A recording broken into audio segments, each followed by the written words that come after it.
I bought a typewriter. I have one. It's in the case right there, and I've worked with the typewriter that's in this case for a long time, and it's an electric one though, so when the power's out I can't use it, and if I'm outside I gotta do it, you know, if there's a plug, you know, like on the outside of the house or something.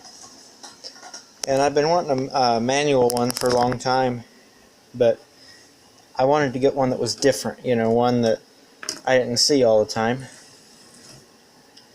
And I saw one that I was going to get, and then it was bright red, you know, and somebody else got to it before I did. But I finally got one today, and it was a lot cheaper than that other one too. So let me set this down. So as you can see, the case is made out of wood, and the leather's a little, or it's not real leather, but the material that's on there is a little torn. And then the hinges are messed up, so you just kind of gotta lift it off. And then it's got this real soft, fuzzy inside in it.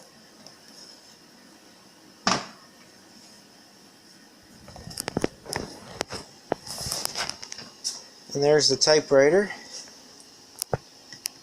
Olivetti Studio 44. And it works. I don't have any paper in there right now, but it says it works, and I've pressed all the buttons. It works.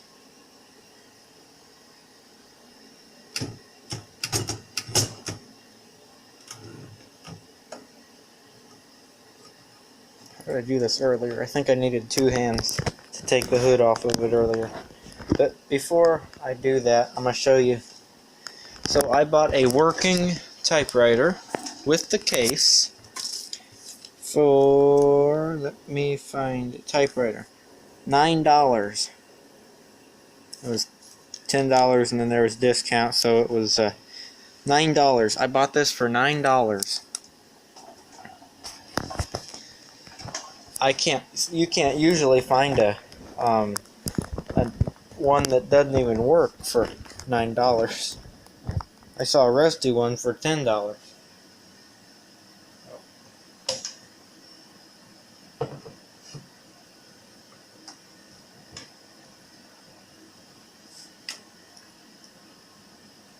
So there's the bottom of the case. Not that that's necessarily important, but there it is.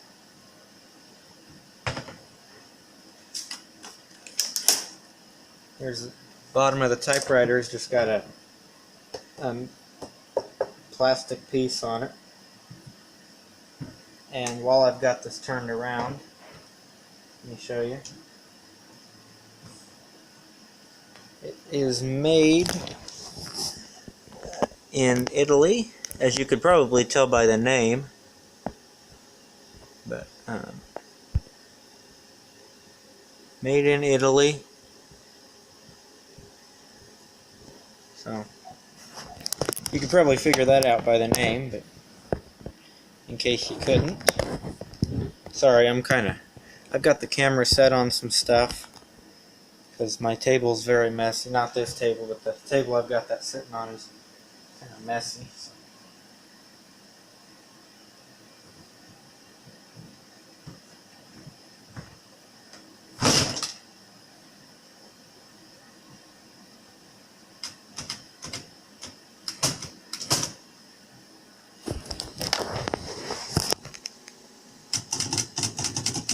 Got it centered. So it needs the new ink reels in it, ink ribbon in it, but I can buy those on eBay, so I'm not concerned about that.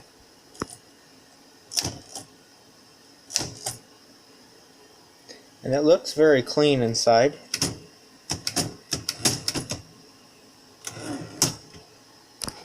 it's not all dirty and nasty inside.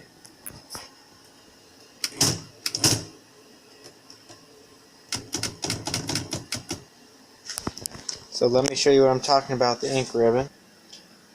Got my electric one out here.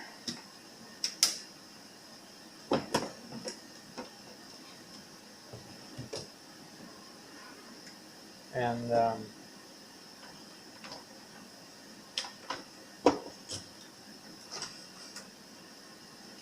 here I can show you what I'm talking about with the ribbon. So this is the replacement ribbon. Bring my light back over. This is the replacement ribbon that I bought for this. And it works quite well. I have the original one still. Okay, so if I said I was gonna find the old ribbon, I lied. It is somewhere in the toolbox, or it's somewhere over here. Who knows where it is at, though. Everything's a mess right now. So, as you can see, everything's a complete mess. So, it's actually rather embarrassing. But, put the typewriter I got back up there.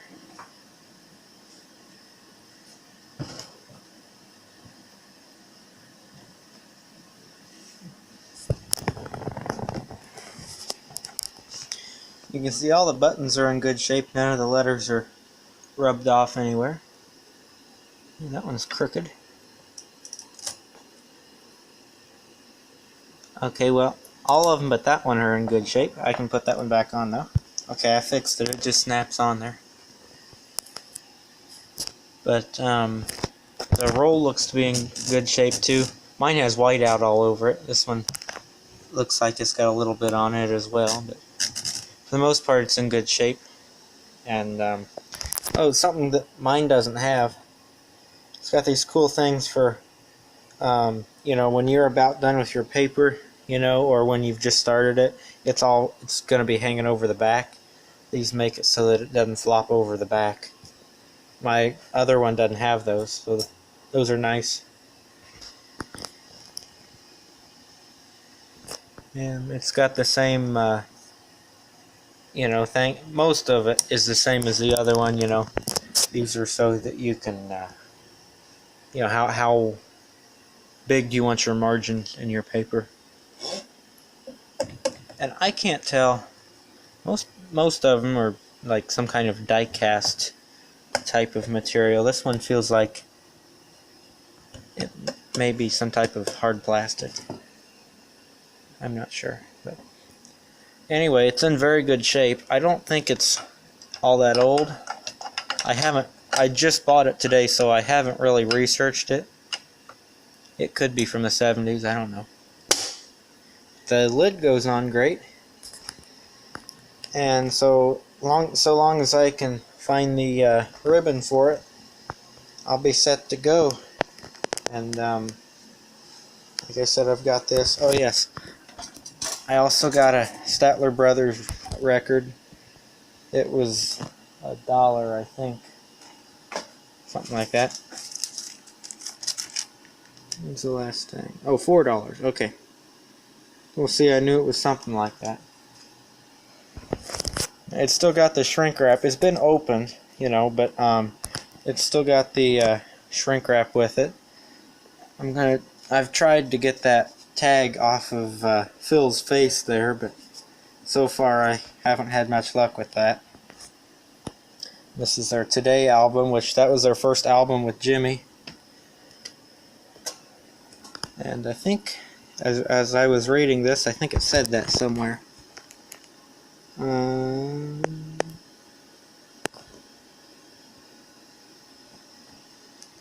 Okay. I know I read that somewhere. There. Today is our first album with our new little brother, Jimmy Fortune. Before that it was Lou DeWitt.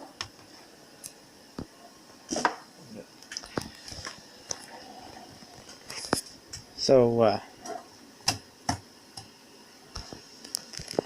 just wanted to show this to you. You know, I think it's pretty cool. So the thing about it though was I feel like it was a steal. You know, I mean, $9 for a typewriter, and the thing is, it still has the case with it, and the case doesn't smell bad, and it's not moldy, and this little soft thing's still here where so it doesn't mash down the space bar. Now, granted, the case isn't in great shape. You know, it's got that spot where the material is torn, and of course the hinges are not right because the lid comes off. But it's still a good deal. I'm gonna research a little bit of this now. So hope you enjoyed the video. Like, comment, subscribe for more. This is a little different from what I usually do, but I hope you enjoyed the video, and once I get a ribbon, I will maybe show you a video of me actually using it. Have a good day.